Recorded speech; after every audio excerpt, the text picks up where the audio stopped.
Hello everyone! In today's video, I'll talk about time entry reporting. When a technician goes on a job and clock in and out, a time entry is generated and saved in the time tracking section of the job record. This time entry will be available in both the app and the web platform. Your techs can always see this section, but if they want to modify or delete something in it, you need to give them permission. It is very easy. Just go to Settings, then Manage Users, and click on the padlock button next to a user's name. For example, I'm gonna modify the permissions of Steve Paulson.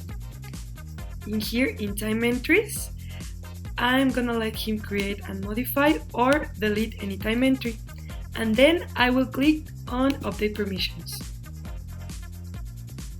Now, let's say it's the end of the month and you want to collect all the time entries to create your monthly report.